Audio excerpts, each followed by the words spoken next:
All right. So, like I said, this teaching is going to be all about the Noahide laws. We're going to be getting into what the Noahide laws are, scripture, definitely, because everything we do and believe should be based on scripture itself. We'll be getting into a little bit of history and also some miscellaneous things regarding this subject of the Noahide laws.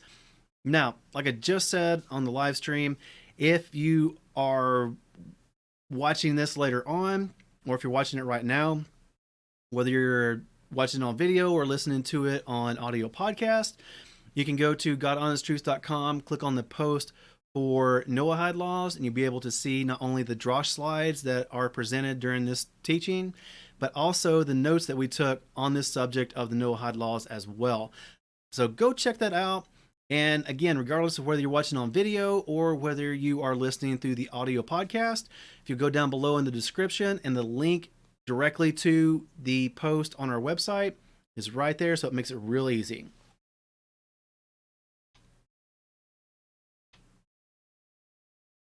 Now, one thing we would like for you to remember before we start is what Scripture tells us about things that we hear, right? Whether it's from us or whether it's from your preacher, rabbi, priest, reverend, whether you hear it on TV or whether you get it off the internet, whatever it is. Scripture in 1 Thessalonians 5:21 tells us to test everything and hold fast to that what is good. So, whatever it is, test it out, question it, see if it lines up to Scripture or not, and then if it does, it is good, and hold on to that.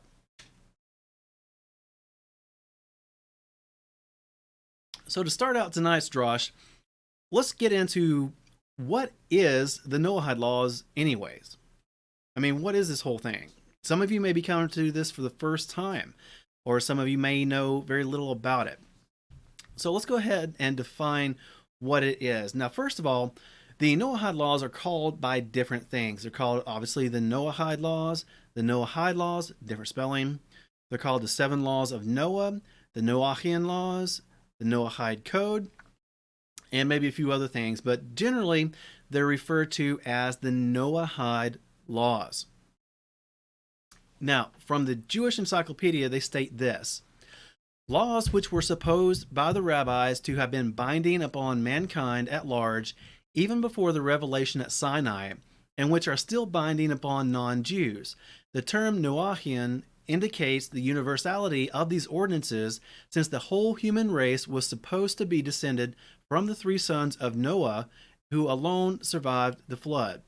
Basing their views on the passage in Genesis 2:16, they declared that the following 6 commandments were enjoined upon Adam: not to worship idols, not to blaspheme the name of God, to establish courts of justice, not to kill, not to commit adultery, and not to rob. So starting to get a picture. The Universal Jewish Encyclopedia says pretty much the same thing. They state, according to the rabbinic interpretation of certain passages in Genesis, Adam, Noah, and his descendants, the whole human race, were commanded by God to observe the following 7 commandments by refraining from idolatry, adultery and incest, bloodshed, blasphemy, robbery, social injustice, eating flesh cut from a living animal.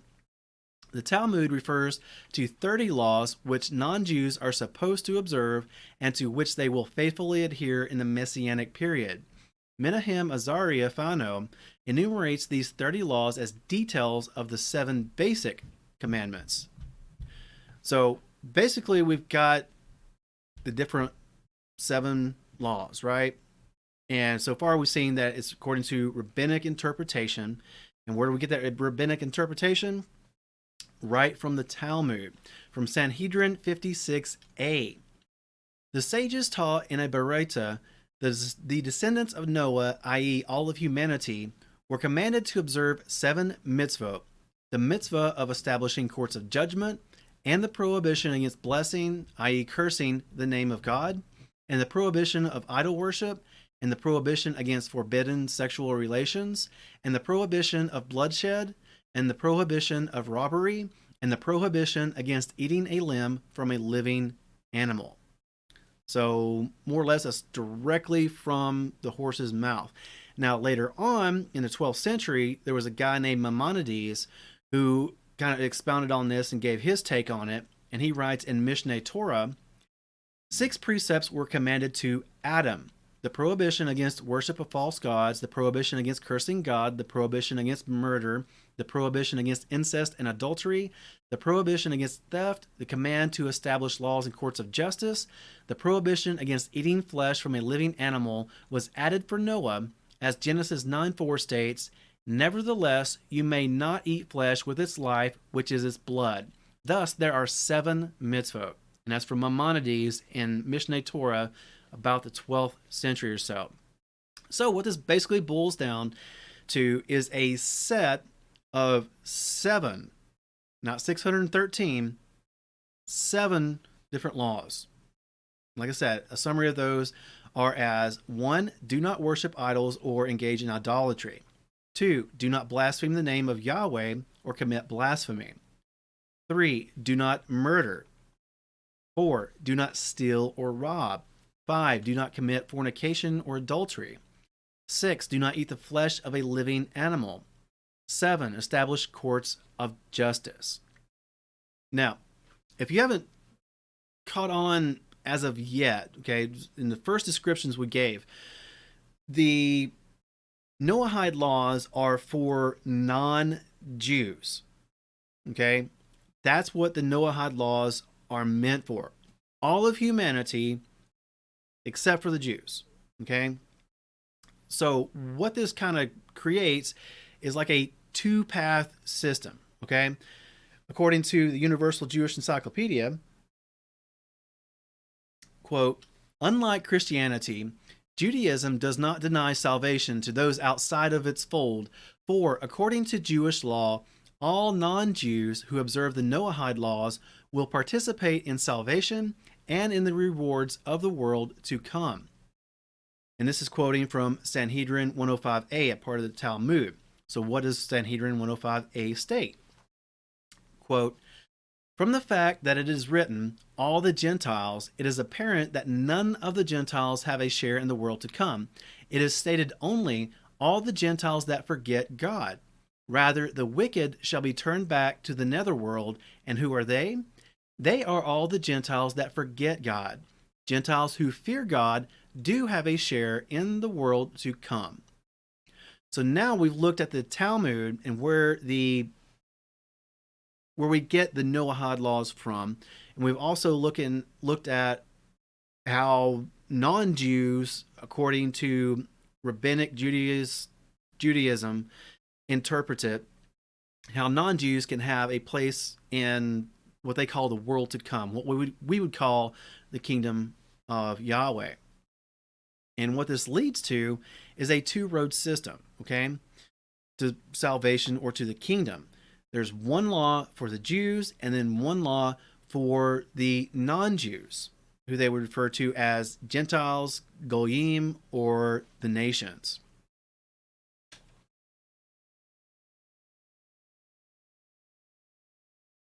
Okay, so this is all well and good, right?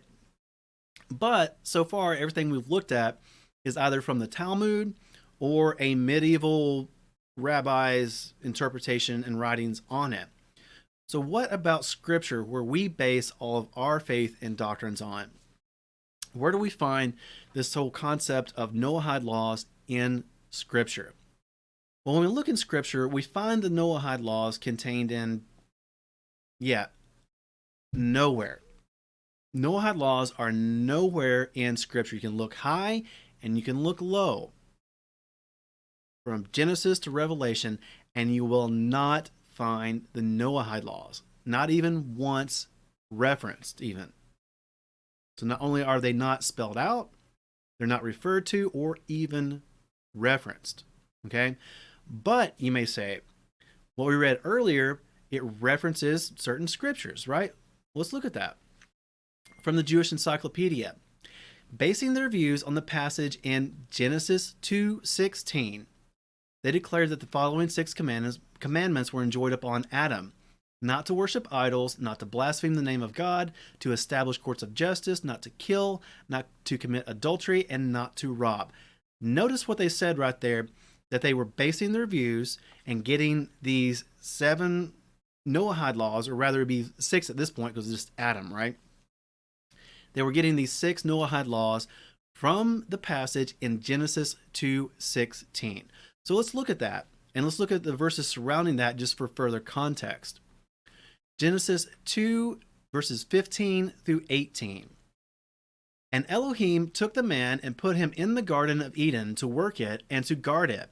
And Yahweh Elohim commanded the man, saying, Eat of every tree of the garden, but do not eat of the tree of the knowledge of good and evil. For in the day that you eat of it, you shall certainly die. And Yahweh Elohim said, It is not good for the man to be alone. I am going to make a helper for him as his counterpart.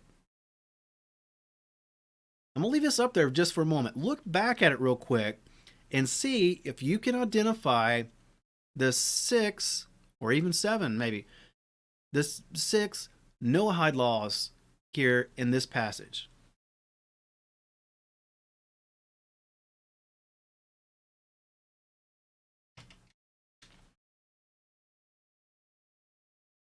Do you see them anywhere? Because I don't, right? Now remember, those 6 Noahide laws that were supposedly given to Adam were not to worship idols, not to blaspheme, establish courts of justice, not to kill, not to commit adultery, not to rob. Do you see any of that here in Genesis 2:16 or even 15 through 18? Nothing like that. Kind of interesting, right? But moving on, what about the 7th one? Maimonides writes that the prohibition against eating flesh from a living animal was added for Noah, as Genesis 9:4 states, Nevertheless, you may not eat flesh with its life, which is its blood. Thus, there are 7 mitzvot.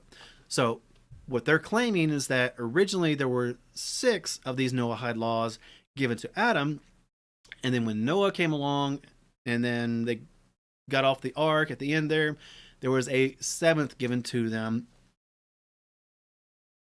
And this happens, they say, in Genesis 9:4. What was that 7th one? Eating the flesh from a living animal. Okay, well, let's look at Genesis 9:4. We're going to read Genesis 9:3 through 4. Every creeping creature that lives is food for you. I have given you all as I gave the green plants, but do not eat flesh with its life, its blood.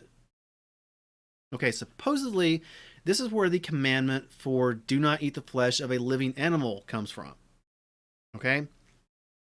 So maybe right here you can kind of make it, but no, not really. What this passage is saying is do not eat blood.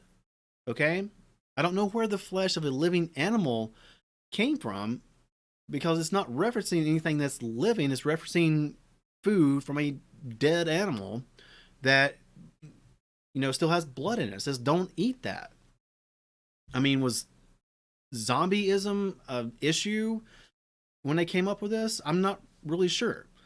I mean, it's still not a thing today. Back in 2012, there was a news report saying there was a zombie attack down in Florida because one man ate the face off of another man, but he was hopped up on bath salts. So, Noahide laws, Torah, laws of the land, it doesn't really matter at that point, right? And I've never seen and never heard of anyone walking up to a grazing cow and start gnawing off a steak, right? That's just not happened. So why is there this prohibition about eating from a living animal? It's odd. I don't really get that. And it doesn't come from the verse that they say it comes from in Genesis 9:4. So we don't find it when we look through scripture. We don't find the Noahide laws.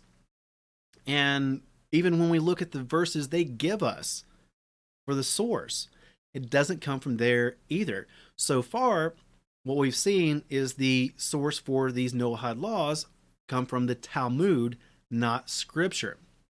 So what all this implies, and what we're starting to see here, is that all of this is a exercise in eisegesis. Now, dictionary.com defines eisegesis as an interpretation, especially of Scripture, that expresses the interpreter's own ideas, bias, or the like, rather than the meaning of the text. In other words, you're reading into the Bible your opinion, what you wanted to say. Okay? And so far, that's what we've seen there. Now, this whole Noahide thing, like I said, comes down to a matter of eisegesis, and it creates a two roads to salvation issue, right? Clearly saw that already, which goes against Scripture. Okay, we're going to look more about that in just a minute. But also, this whole idea is predicated on the notion that the Torah was only given to the Jews, okay? Israel, but what modern day Judaism will call the Jews. However, when the Torah was given, there was more than just the Jews there. In Exodus 12:37 through 38, it clearly lets us know that when they left Egypt, there was more than just the Jews. Quote, "And the children of Israel set out from Ramses to Sukkot, about 600,000 men on foot, besides the little ones. And a mixed multitude went up with them too, also flocks and herds, very much livestock." End quote. So what we see here when they're leaving Egypt, that Israel, the people of Israel, Jacob's descendants, right? They were leaving, obviously, but with them were non-native Israelites. There was a mixed multitude going with them. And they all, Israelites and non-Israelites, as one company, all went through the wilderness to Sinai. And then they got to Sinai, and Moshe went up on the mountain and brought the commandments down and, gave the Torah to all the people there at the bottom. And after they heard this, what did they say? Exodus 24:3. "And Moshe came and related to the people all the words of Yahuweh and all the right rulings, and all the people answered with one voice and said, all the words which Yahuweh has spoken, we shall do." So everyone there, the Israelites and the non-Israelites, said that we will obey and do what Yahuweh has spoken. So the Torah was not given to just the tribe of Judah, the Jews. It was given to all 12 tribes of Israel, and everyone else there in the mixed multitude. Is not just for Israel. It's not just for the Jews. It's for everyone. Okay? And when we go around and we make up new stuff to kind of separate people and create divisions, that's going against Scripture. That's adding to Scripture. And we know what Scripture says about adding to the Word. Deuteronomy 4:2. "Do not add to the word which I command you, and do not take away from it, so as to guard the commands of Yahuweh your Elohim, which I am commanding you." And again, Proverbs 30:5-6. "Every word of Eloah is tried. He is a shield to those taking refuge in him. Do not add to his words, lest he reprove you and you be found a liar," etc., etc., etc. I mean, this drosh is already going to be fairly long, so we didn't include all the verses that say do not add, okay? You can go look for those in your own study, because there's more than just these two that we presented. But again, the point is we do not add or change the word of Yahuweh. We do not add to or change the Torah, okay? But it happens. We see that happening in Judaism, especially Rabbinic Orthodox Judaism.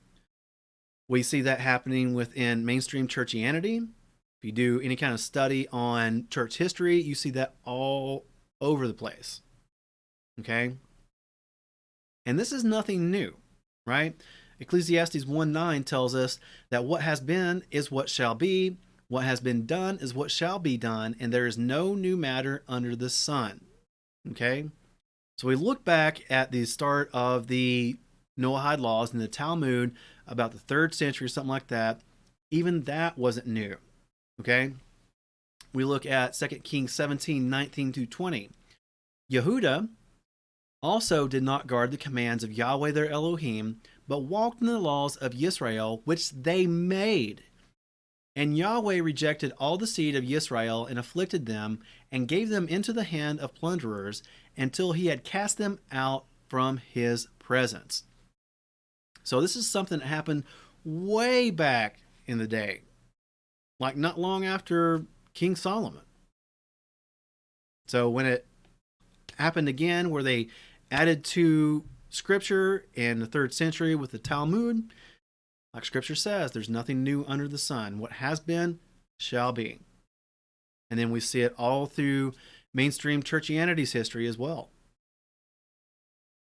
There's nothing new under the sun. What has been shall be. And we'll probably continue seeing it on and on. Isaiah 29:13. And Yahweh says, because this people has drawn near with its mouth, and with its lips they have esteemed me, and it has kept its heart far from me, and their fear of me has become a command of men that is taught. So these people were saying, hey, I follow after Yahweh, I do all this stuff, right?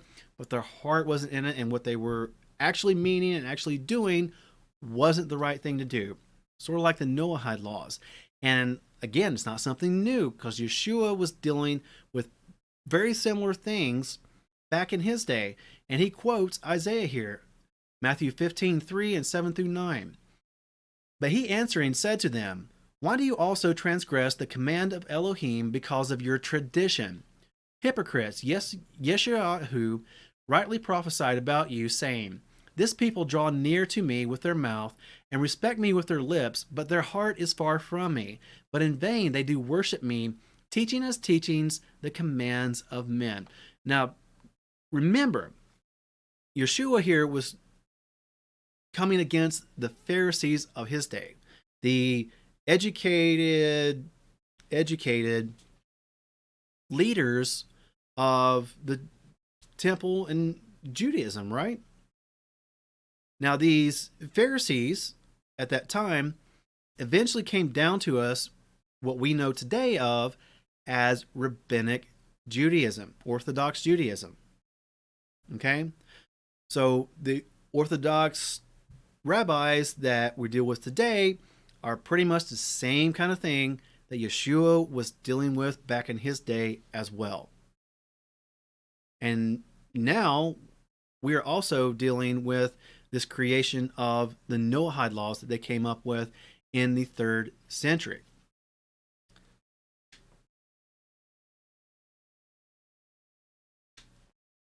But like we saw earlier, this Noahide laws concept creates a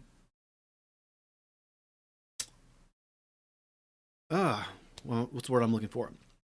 It creates a situation in which there are two ways to salvation and to the kingdom, or what they call the world to come. There are two different commands, sets of laws, sets of Torah for A, Jews, and B, non-Jews.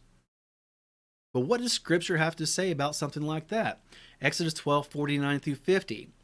There is one Torah for the native born and for the stranger who sojourns among you. And all the children of Israel did as Yahweh commanded Moshe and Aaron, so they did. Again, in Numbers 15:14 through 16.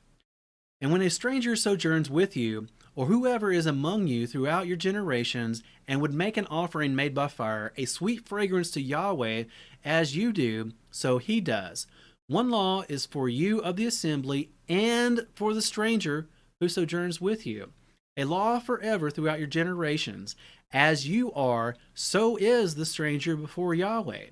One Torah and one right ruling is for you and for the stranger who sojourns with you. Okay? So even in the Torah, in the Tanakh, we see that there is only one Torah, one set of commands, one set of laws, not two. Okay? So this concept of the Noahide laws contradicts Scripture. There's not two set of laws. There's one set of laws for both those in the congregation of Israel and also everyone else. And we see this go on into the Brit Hadashah as well. 1 John 3:4, the definition of sin. Quote, everyone doing sin also does lawlessness, and sin is lawlessness, end quote. So we see here that sin is breaking of the Torah. Okay, who is it that's breaking Torah? It does not specify because it's everyone. Anyone and everyone who sins is doing so because they're breaking Torah. You don't have to be a Jew. You don't have to be of Israel. It's anyone, because there's only one Torah, one right ruling, one set of laws for everyone. This goes on again in 1 John 5:2-3. Quote, by this we know that we love the children of Elohim when we love Elohim and guard his commands. For this is the love for Elohim, that we guard his commands, and his commands are not heavy. End quote. So again, it does not specify one specific group or another specific group. This is for everyone. Okay? Remember when we read back in the beginning how that the Sanhedrin portion that we read referred to the Gentiles who feared God and loved God would be those who kept the Noahide laws? No. Scripture here says that those who love Elohim are those who keep his commands, right? Those who keep his Torah, what he instructed us to do. And that's everyone, not one specific group, not another specific group, but everyone. One Torah, as Scripture says, for everyone.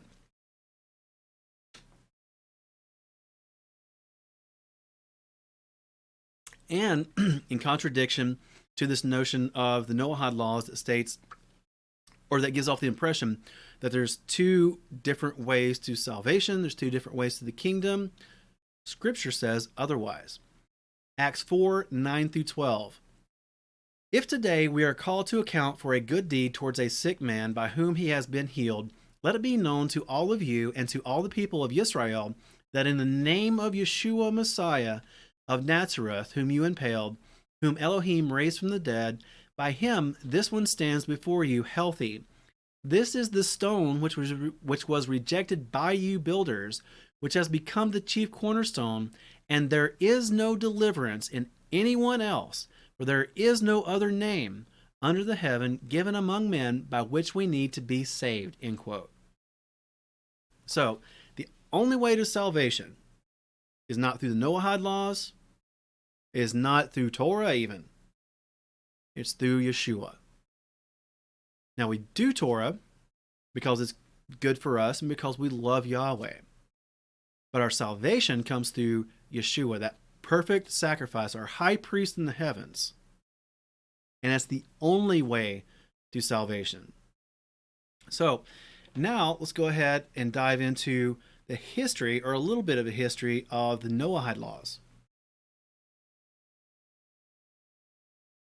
Now, some people claim that you can find evidence for the Noahide laws even back as far as the Book of Jubilees. Now, obviously, those who are proponents of the Noahide laws will say it goes all the way back to Adam, right? But as far as, written history goes, we can't find it in Scripture, but they do say that you can find evidence for it in the Book of Jubilees. Let's look at that real quick. Book of Jubilees, chapter 7, verses 23-25. And in the 28th Jubilee, Noah began to enjoin upon his sons the ordinances and commandments and all the judgments that he knew. And he exhorted his sons to observe righteousness and to cover the shame of their flesh, and to bless their Creator, and honor father and mother, and love their neighbor, and guard their souls from fornication and uncleanness and all iniquity. For owing to these three things came the flood upon the earth, namely. End quote. So, is this evidence for the Noahide laws? I mean, I'm not really saying there's a few there, but, basically the best thing you got going as far as that goes is Noah was telling his sons all the commandments and the ordinances, right? But if we take a closer look at it and compare what's listed here in the book of Jubilees to what is the Noahide laws, we see there is a difference. Number one, the book of Jubilees here only states 6 different things, whereas the Noahide laws has 7. And of course, by this time in Noah's life, he would have been doing 7, not the 6 of Adam. Namely, if you look here in the book of Jubilees, there are 2 that are not covered in the Noahide laws. And that is honor your father and mother and love their neighbor. And in comparison, the Noahide laws contains do not eat the flesh of a living animal. That's not found in the book of Jubilees that we just read. And it also has established courts of justice, which we do not find in that passage from the book of Jubilees. So, no, this is not evidence for the Noahide laws, not unless you're engaging in eisegesis again. Now, I'm not saying the book of Jubilees is, divinely inspired scripture, because we don't have that in most of our canon of scripture. There are certain denominations within Christianity that do, but, most of us, we do not. Now, if we look, so let me back up here. I was trying to think which ones actually did, but I've forgotten. It's probably in my notes, but anyways. So the book of Jubilees was about 200 years almost before the time of Yeshua and the apostles. However, there's still the claim that the Noahide laws were even existent at the time of the apostles as well.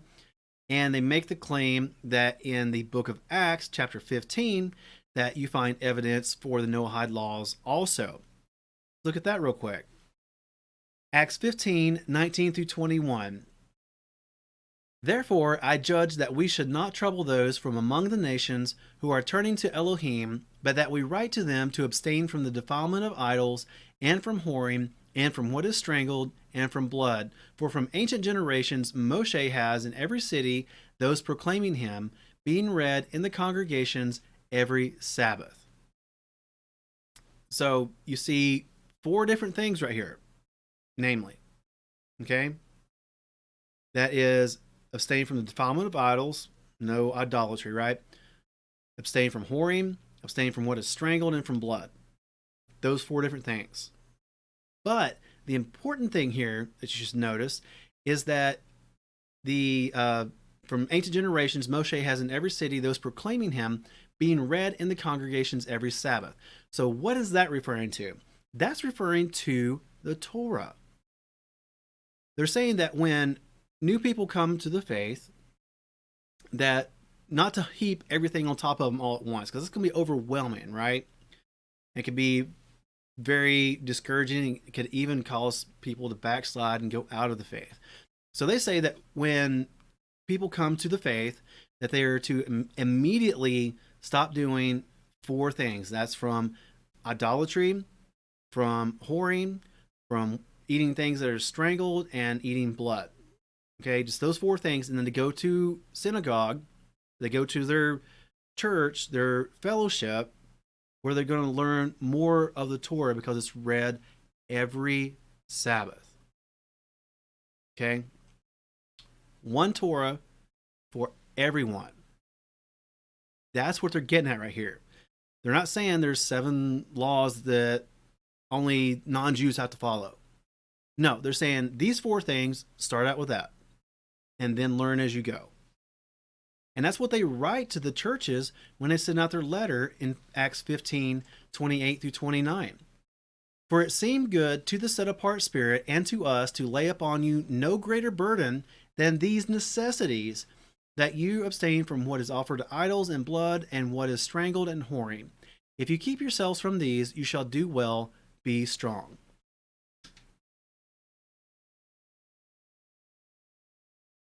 So again, if we compare Acts 15 side by side with the Noahide laws, we find there is differences, right? Acts 15, abstain from the defilement of idols, okay? You can get that from the Noahide laws about idolatry. Abstain from whoring. You can get that from the Noahide laws about fornication and adultery. Okay? No strange thing there. Abstain from what is strangled? That doesn't really fit in. Maybe with eating the flesh of a living animal, but it's not the same thing. What is strangled is dead. And the Noahide laws refers to the flesh of a living animal. Abstain from blood. Again, maybe you get that from the Noahide law about eating the flesh of a living animal, but no, not really. As we saw in Genesis 9:4 about Noah, he was told not to eat the blood. Okay? Wasn't referring to eating a living animal. It was referring to eating blood from a dead animal. Because, again, who in history has ever walked up to an animal and just started gnawing on it to eat it? Okay? Maybe it's happened. There's lots of weird things in the world. If you have an instance of that happening, please send it to me. I'd like to, look at it. But notice the things from the Noahide laws that are not contained in Acts 15. That's about blaspheming. Yeah, we shouldn't blaspheme, but it's not included in Acts 15. Do not murder. Yeah, we shouldn't murder, but it's not included in Acts 15. Do not steal, rob. Again, not included in Acts 15. Establish courts of justice. That's in the Noahide laws, but it's not in Acts 15. So no, Acts 15 is not evidence for the Noahide laws. Noahide laws did not come around until almost 200 years after the apostles, coming from the Talmud. And I quote from Sanhedrin 56a again. The sages taught in a Bereta, the descendants of Noah, i.e. all of humanity, were commanded to observe 7 mitzvot, the mitzvah of establishing courts of judgment, and the prohibition against blessing, i.e. cursing the name of God, and the prohibition of idol worship, and the prohibition against forbidden sexual relations, and the prohibition of bloodshed, and the prohibition of robbery, and the prohibition against eating a limb from a living animal. Okay? This was about 200, about 3rd century. Okay? Long after the apostles. This is the first evidence we have of Noahide laws. Well after Adam, well after Noah, well after Yeshua walked the earth, well after the apostles. Okay? Noahide laws did not come in until about the 3rd century CE.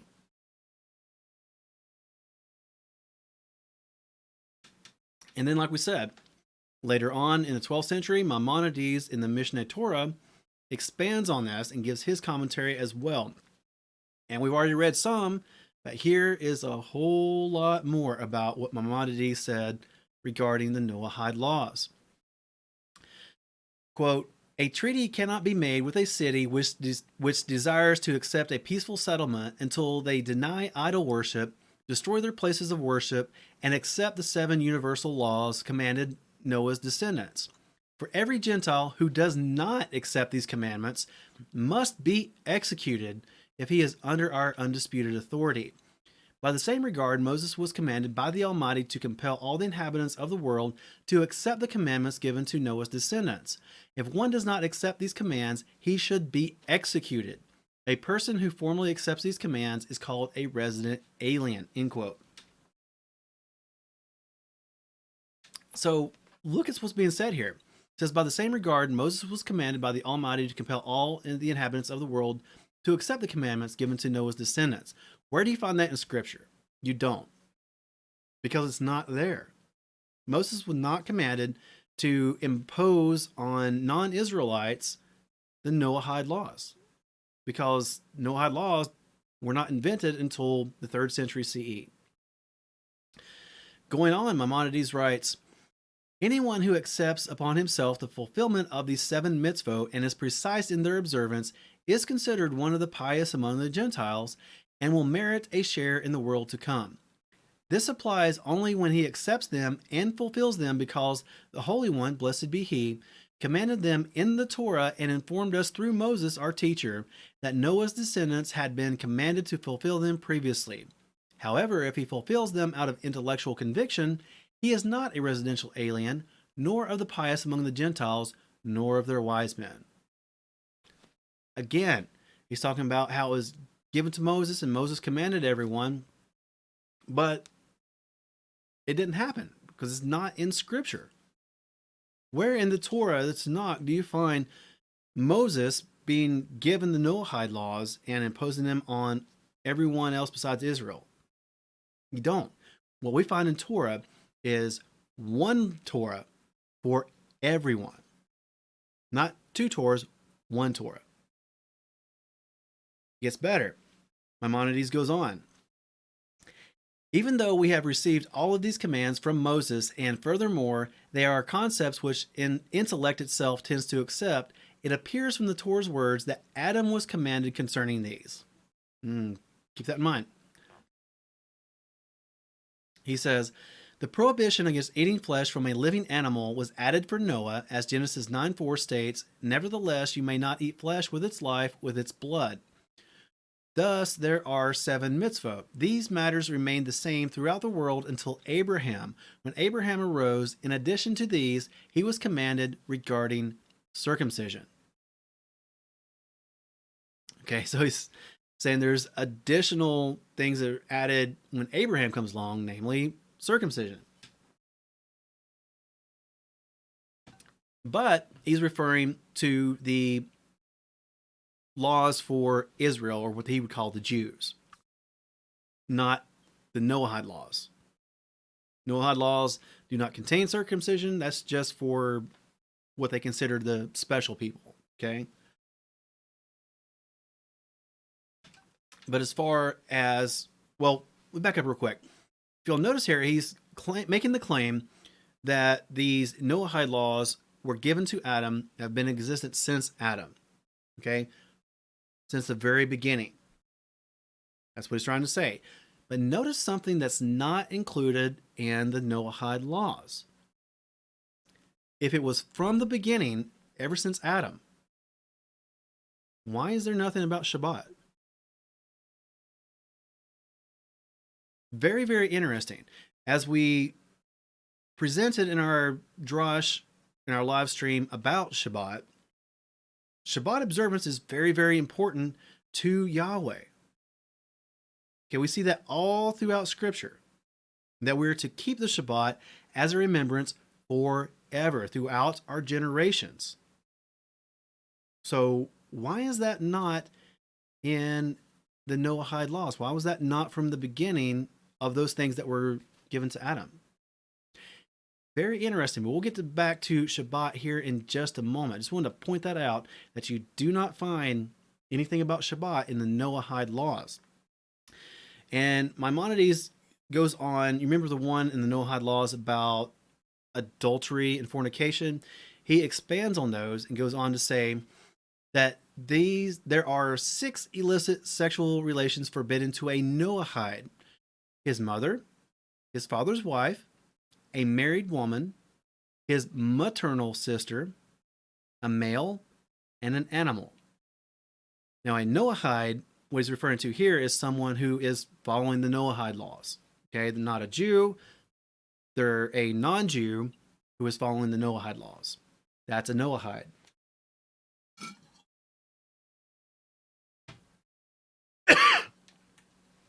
But it's very interesting how he clearly states specifically that a man is, all these right here, from what I take, is just referencing men, okay?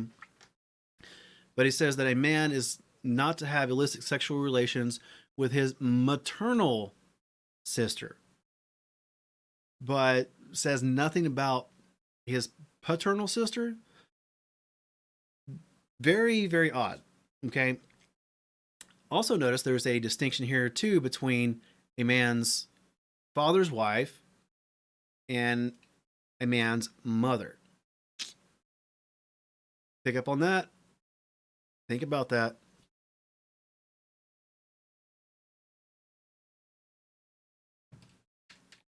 So we see some things already with regard to the Noahide laws that don't actually, bode well and feel good, right? And there's a lot more gloominess to come about the Noahide laws. We look at the Jewish Encyclopedia. What it states is, with but a few exceptions, the punishment meted out to a Noachide for the transgression of any of the 7 laws is decapitation, the least painful of the 4 modes of execution of criminals. The many formalities of procedure essential when the accused is an Israelite need not be observed in the case of the Noachide. The Noachide may be convicted on the testimony of 1 witness, even on that of relatives, but not on that of a woman. He need have had no warning from the witnesses, and a single judge may pass sentence on him. Again, totally contradicting Scripture, because Scripture states, especially for capital punishment, that you're not convicted except on the testimony of 2 or 3 witnesses.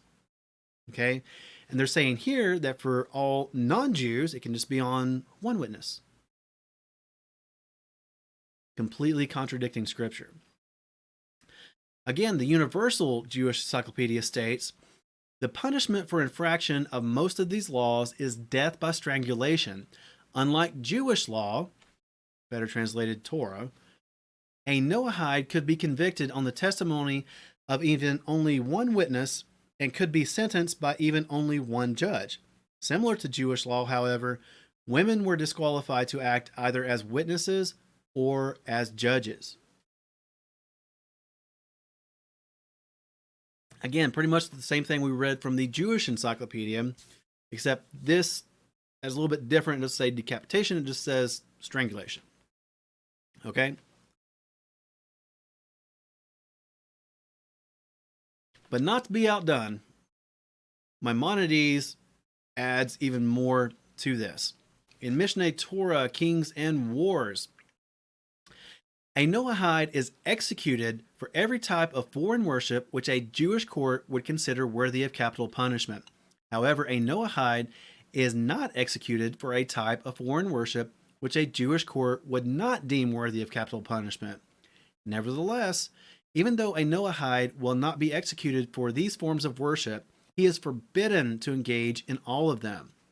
A Noahide who curses God's name, whether he uses God's unique name or one of his other names in any language, is liable. This law does not apply with regard to Jews.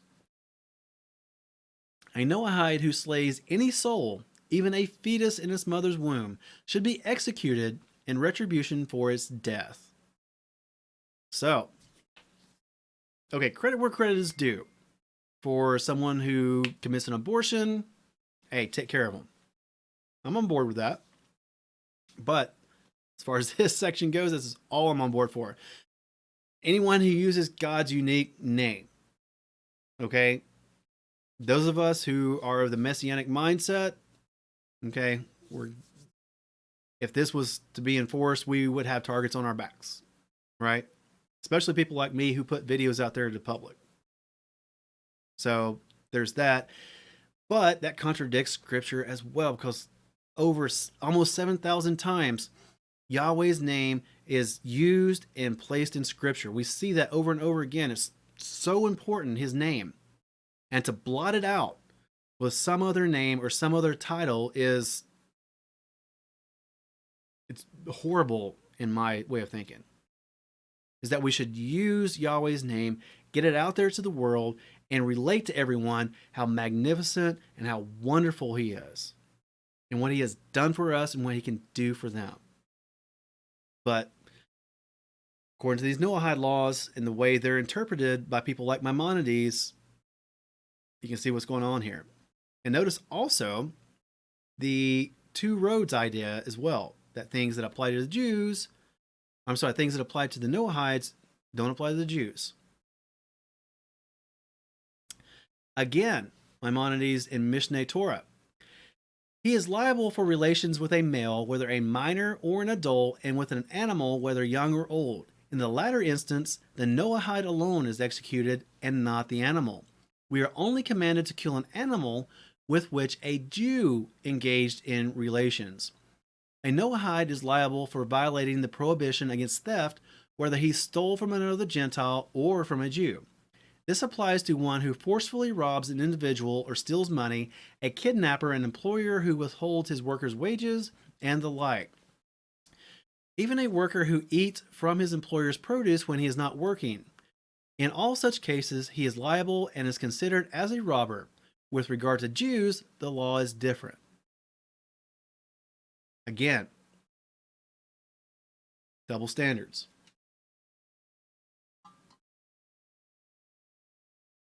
And he goes on. This applies to one who forcefully robs an individual or steals money, a kidnapper, an employer who withholds his workers' wages, and the like, even a worker who eats from his employer's produce when he is not working. In all such cases, he is liable and is considered as a robber. With regard to Jews, the law is different. Similarly, a Noahide is liable for stealing an object worth less than a peruta. Thus, if one Noahide stole an object worth less than a peruta, and another Noahide stole it from him, they are both executed because of it. Similarly, a Noahide is liable for violating the prohibition against eating a limb or flesh from a living creature. This applies regardless of the amount involved, for the specification of minimum amounts only applies to Jews. A Noahide is permitted blood from a living creature. Furthermore, there are instances where a Noahide would be held liable and a Jew will not. For a Noahide is liable for a limb or flesh from a living creature, whether from a domesticated animal or a beast, whether from a kosher or non-kosher species. Again, double standards. And he goes on. A Noahide who transgresses these 7 commands shall be executed by decapitation. A Noahide who is executed on the basis of the testimony of one witness and the verdict of a single judge. No warning is required. Relatives may serve as witnesses. However, a woman may not serve as a witness or a judge for them. We already saw that previously, right?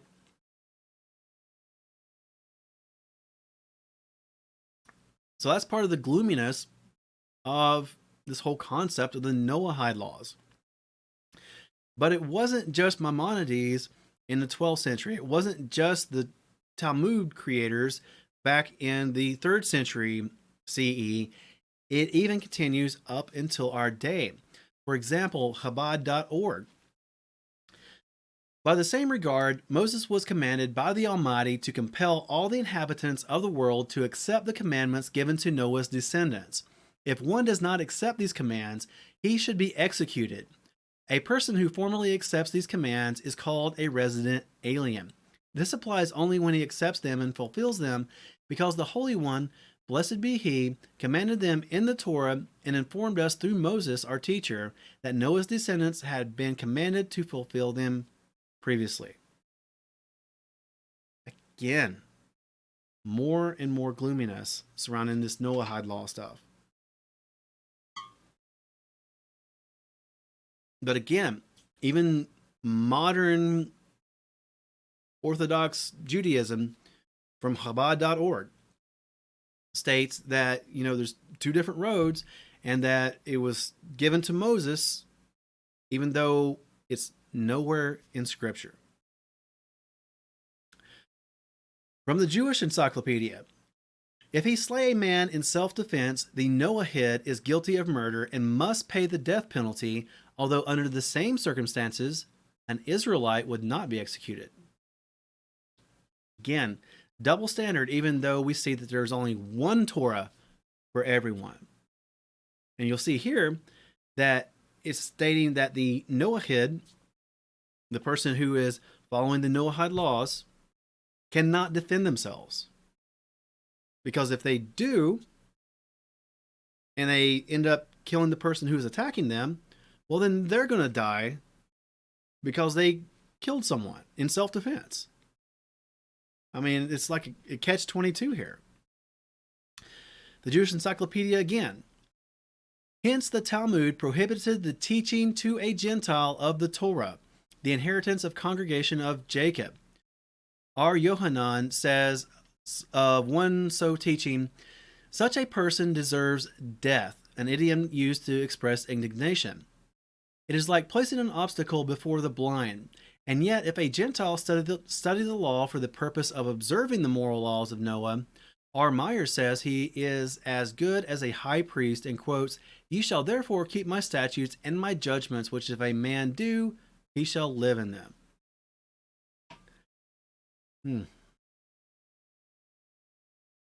Well, as we know from Scripture, one Torah, all of Torah, is for everyone. Okay? So, in contradiction to Orthodox rabbinicalism, we can study Torah.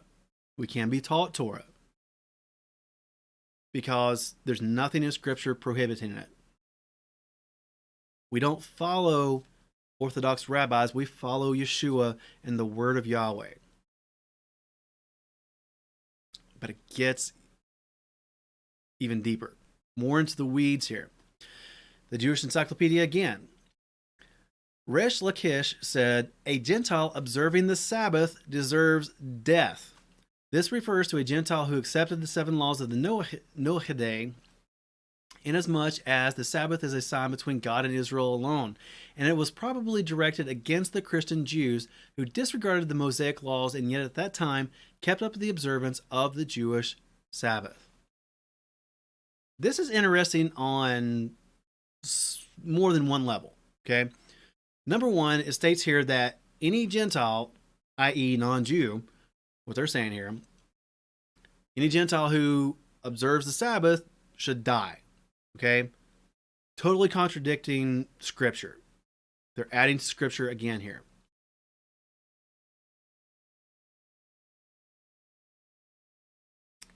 So, in addition to that, it's also, they're referring to the people who are the Noahides, right? The people who are trying to do this whole Noahide law. And they say that the Sabbath is a sign between God and Israel. Well, we know from Scripture that there was more than just Israel there at Mount Sinai. It was both Israelites and non-Israelites. So way more than the tribe of Judah. Okay? And Sabbath was part of the Torah. And Sabbath is very important, and it's stated so over and over again. Now, when someone comes into Israel, they are grafted in and they become part of Israel. So it's all one. So you can say that the Sabbath is for Israel. I would say that it's, for everyone since the beginning. But if you want to say it's just for Israel, we can agree with that. But Israel includes more than just the Jews, the tribe of Judah. It includes more than just the Jews, the Judeans of the southern kingdom. It includes all those native born and those who have been grafted in. That's all of Israel. And that is who should be keeping Shabbat especially, but everyone in the world should be keeping Shabbat. So, let's move on and learn about some modern claims about the Noahide laws, because this is going to be very, very important. If you've made it to this point so far, definitely stay tuned for this next part.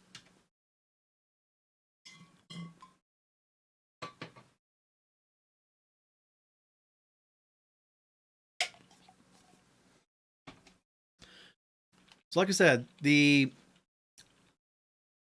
doom and gloom and some of the bad things that we've observed so far from the Noahide laws and this whole concept of it is more than just from the 200s when they created the Talmud, more than just from the 12th century and Maimonides. It also comes up to today's time.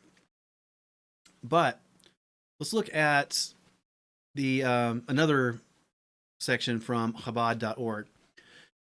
Moses only gave the Torah and mitzvot as an inheritance to Israel. As Deuteronomy 33:4 states, the Torah is the inheritance of the congregation of Jacob.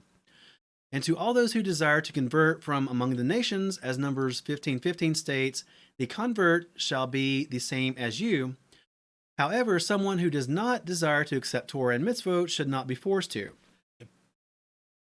By the same regard, Moses was commanded by the Almighty to compel all the inhabitants of the world to accept the commandments given to Noah's descendants.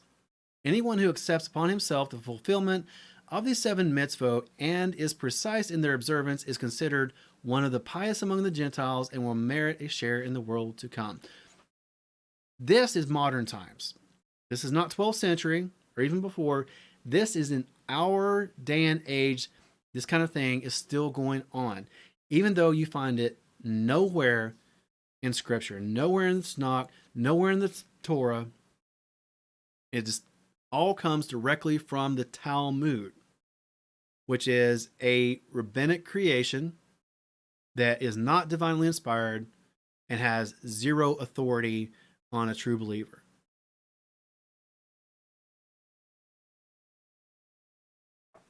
But again, they're making this statement that the Torah, and we saw Shabbat earlier, but here they're saying the Torah is the inheritance of the congregation of Jacob, that the Torah is the inheritance of Israel.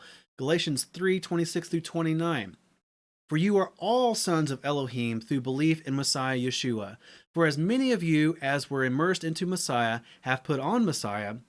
There is not Yehudi nor Greek. There is not slave nor free. There is not male and female. For you are all one in Messiah Yahushua. And if you are of Messiah, then you are a seed of Abraham and heirs according to promise. So if you have been saved, if you have come to Yeshua, our Messiah, if you have been born again, you are Israel. You are part of the righteous ones. You are the Ziddakim. Nothing else needed. No additional Noahide laws, because there is one Torah. We are all Israel once we become saved.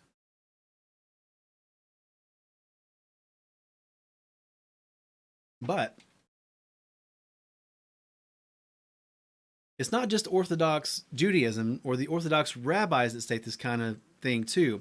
On the flip side of the coin, there are, how should I say it, non-Jews who are trying to say stuff about the Noahide laws as well. They're not promoting them. Take a look at this next section. This is from a website. I've listed it there for you on the screen, but this is not to pick on this one author on this one website. This is actually the mindset and what's being put out there sometimes, okay? And the author writes in this article, how did the Noahide laws become law in America? Okay, and then he references House Joint Resolution 104 from way back in 1991, 30 years ago. And then after that, he says, notice how the bill lets the cat out of the bag as to why they want guillotines. And then he references not a federal joint resolution, he references a bill from the state of Georgia. Now, for those of you who don't know, Georgia is only one of the 57 states, as Obama would put it. Right? Georgia is only one state in the 50 United States. Very, very interesting. The first House Joint Resolution from the, United States House of Representatives is only about a page and a quarter long. It's in the notes that I provided for you on this subject. And you go look it for yourself. It's a quick read. And it's not as scary as this author makes out. Okay, we're going to read that in just a moment. But then after he quotes that from the House, or from the United States House, he then goes down to Georgia for a bill about guillotines. And he wants you to make the connection that the Noahide laws and guillotines are connected and to be scared. Now, something to keep in mind, first off, is the difference between a bill and a resolution. Okay? From the Guide to Legislative Votes, there are two main types of legislation that originate from each House of Congress: bills and resolutions.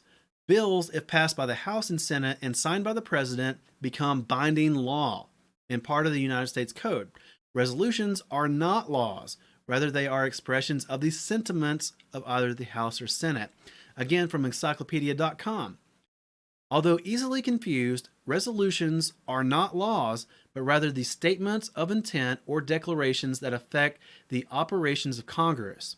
Resolutions, which are not legislative in character, are used primarily to express principles, facts, opinions, and the purposes of both the House and the Senate, that is, until they pass both houses. When Congress seeks to pass a law, however, it uses either a bill or a joint resolution, which must be passed by both houses in identical form and then presented to the President for approval or disapproval. So there's the difference between a bill that goes through Congress and a resolution. Now, what this author from this website is referencing is a resolution from the House that was back in 1991. Let's look at that real quick. Again, you can look this up yourself. It is Public Law 102-14 from the 102nd Congress back in 1991. Again, you can look that up yourself. You can type in the link down below, or you can just click on the link from the notes because it is in the notes that we provided for you. But this resolution states, as what I have on screen, whereas these ethical values and principles have been the bedrock of society from the dawn of civilization, when they were known as the 7 Noahide Laws, whereas Rabbi Menachem Mendel Schneerson, leader of the Lubavitch movement, is universally respected and revered, and his 89th birthday falls on March 26, 1991. Now therefore be it resolved by the Senate and House of Representatives of the United States of America that March 26, 1991 is designated as Education Day USA. Okay, there's nothing in there about some grand Jewish conspiracy. Okay, they're recognizing this rabbi for all he's done, and they're incorrectly, stating that 7 Noahide laws were from the dawn of civilization, but that was probably influenced by this Lubavitch movement and their lobbyists, but whatever. Anyway, this whole resolution thing is not creating a law. It's not forcing people to do the Noahide laws or be executed. No, what this resolution is doing is saying that March 26th is Education Day, another national holiday, if you will, right? Nothing about forcing Noahide laws on everyone.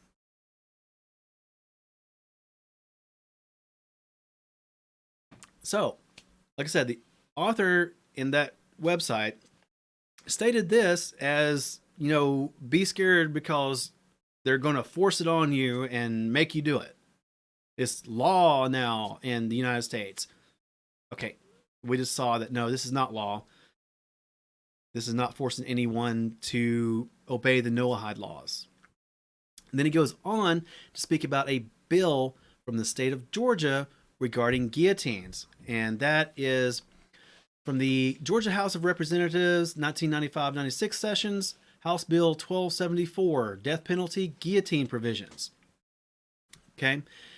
And it states policy to provide for death by guillotine, to provide for the General Assembly finds that while prisoners condemned to death may wish to donate one or more of their organs for transplant, the intent of the General Assembly in enacting this legislation is to provide for a method of execution which is compatible with the donation of organs by a condemned prisoner. Okay? So the author's expecting you to put these two things together. Number one, to assume that the first resolution we read was making the Noahide laws national law across America, and it wasn't. Then he's expecting you to assume that this whole guillotine thing from the state of Georgia is connected with that, and that you're going to be guillotined for not following the Noahide laws. And this bill from Georgia has absolutely nothing to do with the Noahide laws, even though he includes it in his article. He includes the full text, right? It has nothing to do with Noahide laws. It has to do with condemned prisoners who are on death row. They're going to be executed for, whatever crime they were convicted of. And they want to donate their organs after they're dead. Well, if they were electrocuted, that would render organs, unusable. If they were injected with, what do they call it? Whatever lethal drug they use, that would render the organs, unusable. But death by guillotine, that would still allow you to donate your organs to someone who may need them. So again, this has nothing to do with Noahide laws. Not even the national resolution about the Education Day. It has nothing to do with that. So, one thing to note here too is that even though this author posted the full text of this on his website in that article, I could not independently find this bill from the Georgia Assembly. Okay, it was kind of hard to find anything before 2001 from Georgia. So I don't even know if this is, I haven't confirmed it, put it that way. But he included it in there, and it's, even though he included it in his article, it still did not help his case. Okay, so there's no grand Jewish conspiracy to force everyone to obey the Noahide laws. And it makes no sense to think that there would be anyways. Because when you look at Israel, they're not even enforcing it over there. You've got pride parades that go on in Israel. That doesn't sound like enforcement of the Noahide laws. You've even got that big zit on the Temple Mount, right? Doesn't seem like they're enforcing Noahide laws, even where the Jews have control of an entire country in Israel. They're not enforcing it. So why would you think that they're going to enforce it over here? They're not. This is just a conspiracy theory. There are so many bad things that are happening in America right now that we don't need to come up with new things to be worried about, right? We've got abortion still taking place in America legally. Now, we're making progress on that in the past few years, but there's still a long ways to go. We have homosexuality, marriage is a thing now by law, etc., etc., etc. But Noahide laws are not a law in America. I mean, think about it. If they passed the Noahide laws into federal law, that's all you would hear about for like a year solid on the nightly news. It would be that huge. I mean, secularists complain about the Ten Commandments being displayed at restaurants and at courthouses. They complain about Christmas trees being displayed, even though, I don't agree with Christmas, but still, secularists complain about Christmas trees being displayed on public places. And that, in spite of the fact that they are not even being pressured to abide by Christianity or to celebrate Christmas. No one's trying to force them to do that. But they're still raising Cain about it, right? So if they actually did pass the Noahide laws into American federal law, you would definitely know about it. You wouldn't need some backwater website on the internet to get this out to you. Okay, so that's all just a conspiracy theory. There is no grand Jewish conspiracy to force the Noahide laws on everyone. Now, you may be asking, okay, well, hold on a minute. In a previous video, you stated that you thought there was good evidence for Torah before Sinai. Okay? Fair point. And you're right. I did, and I still do believe that. Okay? But it's not the same thing as the Noahide laws. Okay? Shabbat, eating clean, no adultery, etc., etc., I still believe was before Sinai. But it was for everyone. not just the non-Israelites. It was for everyone because it was from creation for all of humanity. And there's a stark difference between that and the Noahide laws, creating two different laws for two different peoples. Okay? Torah, as I'll always say, because it's the scripture, that there is one Torah for everyone, both the Israelite and the non-Israelite. That's scripture.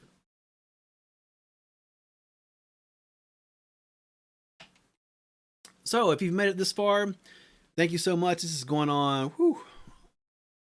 about an hour and a half now on this drush. So thank you for making this so far. Let's go ahead and wrap this up. In summary, we see that the Noahide laws are simply just a fanciful invention of rabbinic Judaism, created back from the Talmud. They don't come from Scripture. And there is no grand conspiracy of Judaism to enforce the Noahide laws on the whole world, creating a one world religion and behead the breakers of the Noahide laws. Okay? That's not happening. It's not a thing. We would definitely know about it because Islam, they're beheading people. We know about that. We know about their enforcement of Sharia in the countries they control. We know they're killing homosexuals and throwing them off buildings. You can see the videos, if you really wanted to, of them beheading people. Okay? That's Islam. Judaism, on the other hand, they're not going around and beheading people. Okay? There is no grand Jewish conspiracy to force the Noahide laws on everyone. Now, there is only one Torah, not two. And there is only one way to salvation and to the kingdom of Yahweh, not two. And that's just the God honest truth.